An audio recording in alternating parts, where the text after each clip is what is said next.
BTech, BBA మరియు MBA కోర్సులు 15+ years experience ఫ్యాకల్టీతో పాటు placement guarantee. Kishkinda university, Ballari. అందరికీ నమస్కారం అండి. నేను మీ మాధురి. మీరు చూస్తున్నది సుమన్ టీవీ నెట్వర్క్. ఈరోజు మనము పౌర్ణమి యొక్క విశిష్టత గురించి తెలుసుకోబోతున్నాం. ముఖ్యంగా స్త్రీలు సౌభాగ్యంగా జీవితకాలం ఉండాలి అంటే వాళ్ళ భర్త ఆయుష్ అన్నది వాళ్ళ చేతుల్లో ఉండే విధంగా ఒక చక్కటి వ్రతం ఉండబోతుందంట. మరి దాని గురించి మనకి ఇప్పుడు తెలియజేయడానికి మనతో పాటు ఉన్నారు ప్రముఖ జ్యోతిష్య వాస్తు పండితులు బ్రహ్మశ్రీ నందిబట్ల శ్రీహరి శర్మ గురువు గారు. నమస్కారం గురువు గారు. వాగర్థావివ సంపృక్తౌ వాగర్థ ప్రతిపత్తయే జగతః పితరౌ వందే పార్వతీ పరమేశ్వరౌ. ఆదిత్యాయ చ సోమాయ మంగళాయ బుధాయ చ గురు శుక్ర శనిభ్యశ్చ రాహవే కేతవే నమః. శృంగేరి జగద్గురు పీఠాధిపతులకి, కంచి పీఠాధిపతులకి నమస్కారములు తెలియజేసుకుంటూ కార్యక్రమాన్ని ప్రారంభిద్దాం. గురువు గారు, ముఖ్యంగా ఈ పౌర్ణమి రోజున అంటే స్త్రీలందరూ కూడా సౌభాగ్యంగా ఉండడానికి చేసుకోదగిన ఒక చక్కటి వ్రతం ఉంది అని చెప్పేసి అన్నారు. మరి దీని గురించి తెలుసుకోవాలనుకుంటున్నామండి. తప్పకుండానమ్మా. అంటే వీక్షించేటువంటి ప్రేక్షకులు కూడా గమనించదగినటువంటిది ఏంటంటే, జ్యేష్ఠమాసము అనేసరికి చాలామందికి ఒక అపప్రథ ఉంది. వివాహాలు అనేటువంటివి జ్యేష్ఠులు చేసుకోకూడదు అని చెప్పేసి, పైగా ఇది గ్రీష్మ ఋతువు, ఎండాకాలము కాబట్టి ఎక్కువగా పూజలు వ్రతాలు చేసుకునేటువంటి మాసముకు కూడా కొన్ని మాత్రమే ఉన్నాయి. కానీ జ్యేష్ఠ పౌర్ణమికి చాలా విశిష్టత ఉంది. దీన్ని ఏరువాక పౌర్ణమి అని అంటారు. మరియు వటసావిత్రి వ్రతాన్ని కూడా ఆచరిస్తారు. ఓకే. అయితే ఏరువాక పౌర్ణమి ఇది చెప్పిన మనకు పేరులోనే ఉంది. ఈ కర్షకులు అంటే వ్యవసాయం చేసుకునేటువంటి వాళ్ళకి ఇక వ్యవసాయాన్ని ప్రారంభించుకోవడానికి మొదలుపెట్టే రోజు ఈ ఏరువాక పౌర్ణమి. జ్యేష్ఠ పౌర్ణమి మనకు ఈ జూన్ 11వ తారీఖు రోజున వచ్చింది. ఈ రోజున చాలామంది రైతులు, అంటే మొత్తం ప్రపంచవ్యాప్తంగా మన భారతదేశంలో ముఖ్యంగా రైతులు ఈ ఏరువాక పౌర్ణమి రోజున చక్కగా ఎడ్లకి చక్కగా అలంకరణలు చేసి పొంగలిని వండి ఆ పొంగలిని ఎద్దులకి పెడతారు. ఇలా వ్యవసాయం వృత్తిలో ఉన్నటువంటి వ్యవసాయదారులకి ప్రధానమైనటువంటి ఆదాయ వనరు ఎద్దుల ద్వారానే. కాబట్టి ఆ ఎద్దుల్ని చక్కగా అలంకరించి పూజ చేసి ఆ నాగలి దున్నడానికి నాగలికి కూడా పూజ చేసి ఇక ఆ రోజు నుంచి ప్రారంభిస్తారు. అందుకనే పునర్వసు కార్తె రాగానే పునాస విత్తనాలు వేసుకునే ఆచారం కూడా ఉంది. ఇది ఏరువాక పౌర్ణమిగా చెప్పబడింది. దీనికంటే విశేషముగా చెప్పుకోపోయేటువంటిది ఏంటంటే, వటసావిత్రి వ్రతాన్ని ఈ రోజున సుమంగళిగా ఉన్నటువంటి స్త్రీలందరూ ఆచరించాలి. అంటే మన వీక్షించేటువంటి మన ప్రేక్షకులు కూడా ఎవరైనా తమ భర్త చిరకాలము ఆయురారోగ్యాలతో ఉండాలి, ఎటువంటి ఇబ్బందులు కలగకూడదు, ముఖ్యంగా గండాలు. ఎందుకంటే ఏదో పని మీద ప్రతిరోజు నిమిత్తం భర్త వెళతాడు, మళ్ళీ ఇంటికి క్షేమంగా రావాలి, ముఖ్యంగా గండములు అనేటువంటివి ఉండకూడదు అని చెప్పి ఈ వ్రతాన్ని ఆచరిస్తారు. ఇక్కడ మనకు కనబడినది ఏంటంటే, పాండవులు వనవాస సమయంలో ఉన్నప్పుడు ఇక వాళ్ళకంటూ ఏ పని ఉండదు కదమ్మా. చర్చాగోష్ఠి, ధర్మపరమైనటువంటి ఆలోచనలు, ధర్మాలు ఇవి తెలుసుకోవడమే వాళ్ళకి ఎక్కువగా ఉంది. వ్యాస భగవాన్ల వారు వచ్చినప్పుడు ధర్మరాజు అడుగుతాడు. ఎందుకంటే మనకున్నటువంటి మహాపతివ్రతలలో ద్రౌపది కూడా ఒకటి. ఆమె యొక్క గుణగణాలని చూసి ఆనందపడినటువంటి ధర్మరాజు ఏమంటాడంటే, వ్యాస భగవాన్ వారిని చూసి, ద్రౌపది చాలా నియమస్తురాలు, నిజాయితీ పరురాలు, శ్రద్ధ ఉంటుంది భర్తనగా, కాబట్టి ద్రౌపది లాంటి స్త్రీ ఎవరైనా ఉన్నారా, ఇంతకు ముందు కానీ ఎవరైనా ఉన్నారా అని అడుగుతాడు. అప్పుడు వివరిస్తాడు సావిత్రి యొక్క సంబంధించినటువంటిది. అంటే పూర్వము అశ్వపతి మరియు మాళవిక అనేటువంటి యొక్క దంపతులు సంతానం కోసం ఎంతో గొప్పగా ఆచరించారు. వారు సావిత్రి వ్రతాన్ని ఆచరించారు. ఈ సావిత్రి వ్రతాన్ని పుష్కర కాలం అనగా 12 సంవత్సరాలు ఆచరించినటువంటి కారణం చేత ఈ జ్యేష్ఠ మాసంలోనే ఆచరించాలి. ఓకే, ప్రతి సంవత్సరం కూడా జ్యేష్ఠ మాసంలోనే ఆచరించినటువంటి కారణం చేత అమ్మాయి పుట్టింది. కాబట్టి సావిత్రి పేరుగా అమ్మాయికి సావిత్రి అని పెట్టింది. పెరిగి పెద్దదైంది, అందచందాల రాశి అయిన తర్వాత ఒక చక్కటి శుభముహూర్తాన అమ్మాయిని పిలిపించి, అమ్మాయి నీవు కన్యగా వచ్చావు కాబట్టి వివాహ సమయం ఆసన్నమైంది, నీ మనసులో ఎవరైనా ఉన్నారా, లేదా నిర్ణయించుకుంటావా చెప్పమ్మా, ఆ వ్యక్తికి ఇచ్చి వరుణ్ణికి ఇచ్చి వివాహం చేస్తాను అని చెప్తారు. ఆమె రథమెక్కి దేశమంతా తిరుగుతున్నప్పుడు చక్కగా విద్య నేర్చుకొని ఈ అడవుల్లో ఉండి చక్కగా మంచి అందగాడైనటువంటి సత్యవంతుడు అనేటువంటి యొక్క అబ్బాయిని చూసి మోహిస్తుంది. ఇక చూసిన మరుక్షణమే ఆ అబ్బాయిని చేసుకోవాలని చెప్పి నిశ్చయం అయిపోతుంది ఆమె సావిత్రి. వచ్చి తల్లికి చెప్తుంది, తండ్రికి చెప్తుంది. మంచి విషయాలు ఈ పెళ్లికి సంబంధించినటువంటి ఆ వాళ్ళకి సంబంధించినటువంటి చరిత్ర అంతా తెలుసుకుంటుండగా నారదుల వారు వస్తారు. వచ్చి ఈ విషయం విని ఆ అబ్బాయికి వచ్చే సంవత్సరంలో ప్రాణగండం ఉంది, ఆలోచించుకుని నిర్ణయం తీసుకోండి అని చెప్తాడు. ఒక్కసారి నిశ్చయం అయిపోయింది కదా సావిత్రి. ఎందుకంటే సావిత్రి అంశతో జన్మించినదంటే అసామాన్యురాలు, ఏదో కారణ జన్మురాలు. కాబట్టి ఆమె నా నిశ్చయం నుంచి నేను వైదొలగను, వేరే అబ్బాయిని చేసుకోమని తండ్రి అంటాడు. కాదు కాదు నేను అబ్బాయినే చేసుకుంటాను అని చెబుతుంది. చెప్పిన తర్వాత చేసేది గత్యంతరం లేక వాళ్ళ దగ్గరికి వెళుతుంది. ఆయన అంధుడు. ఎవరు? ఆ సత్యవ్రతుడి యొక్క తండ్రి అంధుడు, రాజ్యాన్ని కోల్పోయి ఉన్నాడు. సత్యవ్రతుడిని చెప్పి వివరాలు చెప్పి వివాహం చేస్తుంది. రోజుకొక్కటిగా ఒక్కొక్కటిగా ఆయుష్ తగ్గిపోతుంది కాబట్టి లెక్కించుకుంటూ వస్తుంది. ఈ సావిత్రి ఏం చేసిందంటే ఈ జ్యేష్ఠ మాసం అదే నారదుల ద్వారా ఈ వ్రతాన్ని తెలుసుకున్నది. ఏమని? ఎలా నా భర్తను తిరిగి మళ్ళీ పునర్జీవితం చేసుకోవాలి, మరణగండం నుంచి బయటపడాలి అని అన్నప్పుడు అప్పుడు జ్యేష్ఠ శుద్ధ త్రయోదశి రోజున ఈ వ్రతాన్ని ఆచరించాలి. వటవృక్షము కింద అనగా మర్రి చెట్టు కింద ఈ వ్రతాన్ని ఆచరించాలి. పౌర్ణమి రోజు వరకు అనగా త్రయోదశి, చతుర్దశి, పౌర్ణమి చేసి అప్పుడు 4వ రోజు అయినటువంటి కృష్ణ పాడ్యమి రోజున ఈ వ్రతాన్ని విరమించాలి అని చెప్తుంది. అలా త్రయోదశి రోజున చేసుకున్నది. వ్రతాన్ని ఆచరించే వటవృక్షం కింద చక్కగా సావిత్రి వ్రతాన్ని ఆచరిస్తుంది. పౌర్ణమి తిథి రోజున ఈ మోదుగ సమిధలు తీసుకురావడం కోసం భర్త వెళతాడు. ఈ నారదుడు నారదుడి ద్వారా తెలుసుకుంది కదా. ఇదంతా విషయం అంతా సత్యవ్రతుడికి తెలియదు, ఆయుష్ పోతుంది అని చెప్పి.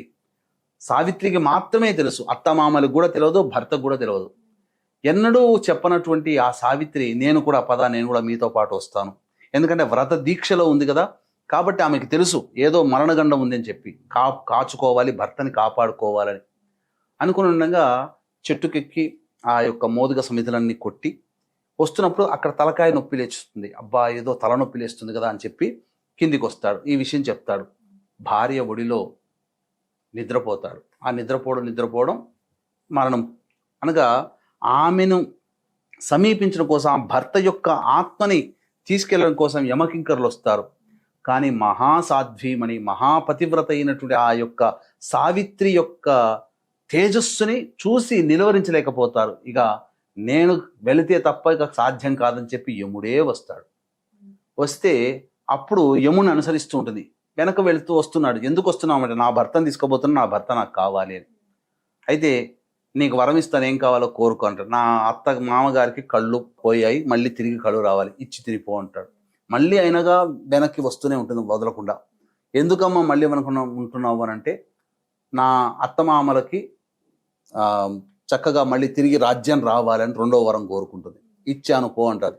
మళ్ళీ వెనక్కి వస్తున్నాయి, ఆయన అనుసరిస్తూ వస్తుంటే ఎందుకు వస్తున్నావమ్మా అంటే, నా తండ్రికి అంటే పతి ప్రాణం తప్ప ఇంకేదైనా వరం కోరుకొని వెళ్ళిపోని అంటాడు. ఇక అంటే దుర్భేద్యమైనటువంటి దారి, నరకలోకానికి దగ్గరగా వెళుతుంటే అసలు చిమ్ము చీకటి. 3వ వరం ఇస్తానంటాడు. 3వ వరం ఇస్తాను. ఏమడుగుతుంది? తన తండ్రికి 9 కొడుకులు పుట్టాలి, ఎందుకంటే ఇదేకైక కలిగిన ఒక్కతే అమ్మాయి కదా, 9 కొడుకులు కావాలి అని అంటుంది. ఇచ్చాను పో, వరం ఇచ్చాను పో, ఇంకెళ్ళిపోమ్మా అని అంటుంది. అంటే అయినా విడవకుండా ఆ దుర్భేద్యమైనటువంటి కటిక చీకటిలో కూడా ప్రయాణం చేస్తుంటే, అమ్మో ఈ అమ్మాయి అసలు వదిలిపెట్టే లేదు, ఇంకా 4వ వరం ఇస్తానని చెప్పి ఏం కావాలమ్మా అని అడుగుతుంది. నాకు 9 కొడుకులు కనాలి అని ఉంది, నా తండ్రికి ఇచ్చావు, మరి నాకు కూడా 9 కొడుకులు కావాలి కదా అని అంటుంది. ముందు వెనకాల నుంచి కూడా సరే ఇచ్చాను పో అని ఉంటుంది. అయితే నా భర్త ప్రాణం నాకు ఇయ్యని అంటుంది. ఎందుకు ఇవ్వాలి అంటే, నా భర్త లేకుండా నాకెలా పుడతాడు కొడుకులు అని చెప్పి అడిగేసరికి ఇక తప్పేది లేక, నువ్వు గెలిచావమ్మా, నీ యొక్క బుద్ధికి చాలా సంతోషించాను, తీసుకో నీ భర్తని అని చెప్పి మళ్ళీ ఎవడు ప్రాణదానం చేస్తాడు. ఆ విధంగా ఆత్మని తీసుకుని వచ్చి మళ్ళీ తన ఊరువుల మీద కూర్చోబెట్టుకొని అప్పుడు భర్త ఏదో ఏమైంది, ఏదో జరిగింది, ఏంది ఇంత తలకాయ నొప్పి లేచింది కదా అని చెప్పి ఇలా లేస్తాడు. ఆ విధంగా ఆ సావిత్రి ఈ వ్రతాన్ని ఆచరించినటువంటి కారణం చేత అద్భుతమైనటువంటి మాంగళ్య దోషాన్ని తొలగించుకోగలిగింది ఈ వ్రతం. కాబట్టి వీక్షించేటువంటి ప్రేక్షకులు కూడా చక్కగా సావిత్రి వ్రతం ఆచరించినటువంటి విధానంగా మీరైనా ఈ వ్రతాన్ని ఆచరించవచ్చు. అంటే ఏ విధంగా ఆచరించాలి గురుగారు? ఇక్కడ తెలియజేస్తానమ్మా, వీక్షించేటువంటి ప్రేక్షకులకి గమనిక. ఈ జ్యేష్ఠ పౌర్ణమి బుధవారం వచ్చింది, జ్యేష్ఠ నక్షత్రం వచ్చింది, అలాగే జ్యేష్ఠ మాసం, ఈ 3 కూడా బుధునికి సంబంధించినటువంటిది. దీన్నే మహాజ్యేష్ఠ పౌర్ణమి అని అంటారు. ఈ జ్యేష్ఠ పౌర్ణమి రోజున జాతకరీత్యా కలుగు విద్య, వివాహ, ఉద్యోగ, దాంపత్య, సంతాన, అనారోగ్య సమస్యల నివారణకి, మరియు శని, గురు, రాహు, కేతులు ఈ మధ్యనే మారారు కాబట్టి ముఖ్యంగా మేష, మిథున, కర్కాటక, సింహ, కన్య, తుల, వృశ్చిక, ధనుస్సు, కుంభ, మీన రాశుల్లో జన్మించినటువంటి వారికి దోష పరిహారార్థమై సర్వదోష నివారణ పూజలు, హోమాలలో భాగంగా చక్కటి హోమాది కార్యక్రమాలన్నీ కూడాను జరిపించి శక్తిపాతము చేయబడినటువంటి శంకరుంగలి మాలని మీకు ఇవ్వడం జరుగుతుంది. ఈ కరుంగలి మాలను ధరించడం ద్వారా ముఖ్యంగా వాహనాన్ని నడిపే వాళ్ళకి వాహన ప్రమాదాలు జరగవు. అలాగే నెగిటివ్ ఎనర్జీ వెళ్ళిపోతుంది, పాజిటివ్ ఎనర్జీ ఉంటుంది. ఎప్పుడు కూడా అనుకున్న పనులన్నీ కూడాను మనకు తెలియకుండానే ఈ మాలని ధరించడం ద్వారా పనులన్నీ పూర్తవుతాయి. కాబట్టి అవకాశం ఉన్న వాళ్ళు కార్యక్రమ తదనంతరం కాంటాక్ట్ చేసి పూర్తి వివరాలు తెలుసుకోవచ్చు. 11వ తారీఖు రోజున ఉదయం 9 గంటలకి ప్రారంభమవుతుంది. 8 గంటల లోపల వరకు కూడా మీరు గోత్రనామాదులు నమోదు చేసుకోవచ్చు. ఇక గమనించుకుంటేనమ్మా, ఎలాంటి వ్రతం ఆచరించాలన్నప్పుడు వటవృక్షం అంటే మర్రి చెట్టు. కాబట్టి మర్రి చెట్టు లేని పక్షములో కనీసము రావి చెట్టు దగ్గరనైనా కానీ, వట సావిత్రి వ్రతము అని అంటారు. అందరికీ ఈ పల్లెటూళ్ళల్లో దొరుకుతుంటాయి, కానీ మర్రి చెట్టు అన్ని చోట్ల ఉండదు. కాబట్టి కనీసము అశ్వత్థ వృక్షమునైనా కానీ ఆచరించాలి, సమీపించాలి. చేరి చక్కగా ఉదయాన్నే, అంటే చెప్పబడినటువంటిది ఏంటంటే జ్యేష్ఠ శుద్ధ త్రయోదశి నుంచి మొదలుకొని త్రయోదశి, చతుర్దశి, పౌర్ణమి మరియు పాడ్యమి, ఈ 4 రోజులు ఆచరించాలి పూర్వకాలంలో. కానీ ఇప్పుడు చాలామందికి సమయం లేదు కాబట్టి ఒక్కరోజే ఆచరిస్తున్నారు. పౌర్ణమి రోజునైనా చేయొచ్చు. మర్రి చెట్టుకి కానీ లేదా రావి చెట్టుకు కానీ 3 చుట్లు గౌరీ నామాన్ని స్మరించుకుంటూ 3 సార్లు గౌరీని స్మరించుకుంటూ 3 చుట్లు చుట్టాలి దారాన్ని. తర్వాత తూర్పు వైపున ఫేస్ పెట్టి గౌరీ అమ్మవారిని లేదా సావిత్రి అమ్మవారిని చిత్రపటానికి పూలమాల వేసి చక్కగా గౌరీ సహస్రనామ పారాయణం అనేటువంటిది చేయాలమ్మా. చేసి ఉదయం నుంచి కూడా సాయంకాలం వరకు ఆ రోజున, పౌర్ణమి రోజున సావిత్రి మంత్రాన్ని ఓం హ్రీం సావిత్రియై నమః అనే నామాన్ని జపిస్తూ ఉదయం నుంచి సాయంకాలం వరకు ఆ నామాన్ని జపిస్తూ ఉండాలి. ప్రదోషకాల సమయానికి అప్పుడు ఏవైనా కానీ బ్రాహ్మణునికి దానాది కార్యక్రమాలు, ముఖ్యంగా కుండలో నీరు వేసి ఆ నీటిలో యాలకులు, పచ్చకర్పూరము, తర్వాత ఈ సుగంధాలు, జాజికాయ, జాపిత్రి, లవంగాల పొడి ఇవన్నీ వేసి బట్టివేళ్ళు వేసి ఆ యొక్క బ్రాహ్మణుడికి ఉదక కుంభ దానము చేయాలి.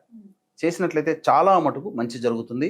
ముఖ్యంగా ఈ పెళ్లి కాని అమ్మాయిలు, అబ్బాయిలు ఈ రోజున జ్యేష్ఠ పౌర్ణమి రోజున విరివిగా నీటిని కానీ మజ్జిగను కానీ దానము చేసినట్లయితే తొందరగా వివాహం అవుతుంది. పద్మపురాణాన్ని ఈ యొక్క పౌర్ణమి రోజున ఎవరైతే దానము చేస్తారో వాళ్ళకి అశ్వమేధ యాగ ఫలితాన్ని పొందుతారు. ఈ విధంగా చేయడం వల్ల నిజంగా చెప్తున్నానమ్మా, ఇది ద్రౌపది కూడా ఆచరించింది. అందుకనే పాండవులు నిహతులు కాలేదు. మీకు గమనించుకున్నట్లయితే యుద్ధంలోనమ్మా ఎన్నో రకాలైనటువంటి ఆపదలు వచ్చినా పాండవులు బ్రతికారు. యుద్ధం అయిపోయిన తర్వాత కూడా మృత్యువు అశ్వత్థామ రూపంలో వచ్చింది. ఆ సమయంలో కూడా పాండవులు చనిపోకుండా పాండవుల పుత్రులైనటువంటి ఉప పాండవులను పాండవులే అనుకొని భ్రమింపజేసి సంహరించడం జరిగింది అశ్వత్థామ. కానీ అదే సమయంలో అదే ప్రదేశంలో పాండవులుంటే మరణించేవాళ్ళు కదా. ఎలా కాపాడగలిగారంటే ద్రౌపది ఈ వ్రతాన్ని ఆచరించింది కాబట్టి సావిత్రి ఈ వ్రతాన్ని ఆచరించి సత్యవంతుణ్ణి మళ్ళీ తిరిగి బ్రతికించుకుంది. ద్రౌపది కూడా ఆచరించి మళ్ళీ పాండవులని పునర్జీవితులు చేసుకోగలిగింది. ఎప్పుడు అదే ప్రదేశంలో నిద్రపోయే వాళ్ళు ఆ రోజు ఎందుకు నిద్రపోలేదు? అక్కడ ఉప పాండవులు నిద్రపోవాల్సి వచ్చింది. ఇది దీనికి ఉన్నటువంటి మహత్యం. కాబట్టి వీక్షించే మన ప్రేక్షకులు కూడా ఈ యొక్క సావిత్రి వ్రతాన్ని ఈరోజు ఆచరించి వీలైనంతగా దానాది కార్యక్రమాలు చేసినట్లయితే మీ భర్తలకి కూడా భవిష్యత్తులో వచ్చే గండ దోషములు తొలగిపోయి ఆనందంగా దాంపత్యంగా జీవిస్తారు అని చెప్పడంలో ఏమాత్రము సందేహం లేదు. దీని యొక్క మరి ఒక అంతరార్థం దాంపత్య సమస్యలతో బాధపడే వాళ్ళు కూడా ఈ జ్యేష్ఠ పౌర్ణమి అనగా జూన్ 11వ తారీఖు రోజున వ్రతాన్ని ఆచరించినట్లయితే దాంపత్య సమస్యలు తొలగిపోయి ఆనందంగా కలిసిమెలిసి జీవిస్తారని చెప్పవచ్చు. కానీ ఇక్కడ ఒక సందేహం గురువు గారు, మామూలుగా మనకి మర్రి చెట్టు అన్నారు, లేని పక్షంలో రావి చెట్టు అన్నారు. కానీ రావి చెట్టుని శనివారం తప్పితే మిగతా రోజుల్లో తాకరాదు అని చెప్పేసి అంటారు కదా, అప్పుడు దారం చుట్టాలి అన్నారు కదా, తగిన జాగ్రత్తలు తీసుకోవాలంటారు. అంటే ప్రదోషకాల సమయంలో తాకకూడదమ్మా. ఓ, అది రావి చెట్టుని ప్రదోషకాల సమయంలో తాకకూడదు అని చెప్తారు. అందుకని అంటే చేయవచ్చునమ్మా. రావి చెట్టు అనేటువంటిది జీవము కలిగేటువంటి చెట్టు. అంటే ఆక్సిజన్ 90% ఆక్సిజన్ వదులుతుంది రావి చెట్టు. అందుకని మీరు గమనించుకుంటే ఏ చెట్టైనా కానీ బ్రతకదేమో కానీ కొండలలో కూడా రావి చెట్టు బతుకుతుంది, మొలుస్తుంది. రావి చెట్టు పెరిగి పెద్దదవుతుంది. కాబట్టి అటువంటి సందేహం లేకుండా ఏ రోజైనా కానీ వ్రతాన్ని ఆచరించదు. ఏ రోజైనా రావి చెట్టును ముట్టుకోవచ్చు. జ్యేష్ఠ పౌర్ణమి రోజున ఈ వ్రతాన్ని రావి చెట్టు కిందనైనా కానీ చేయవచ్చు. చాలా చక్కగా మాకు తెలియజేసినందుకు ధన్యవాదాలు గురు. సర్వం శ్రీ ఉమామహేశ్వర పరబ్రహ్మార్పణమస్తు.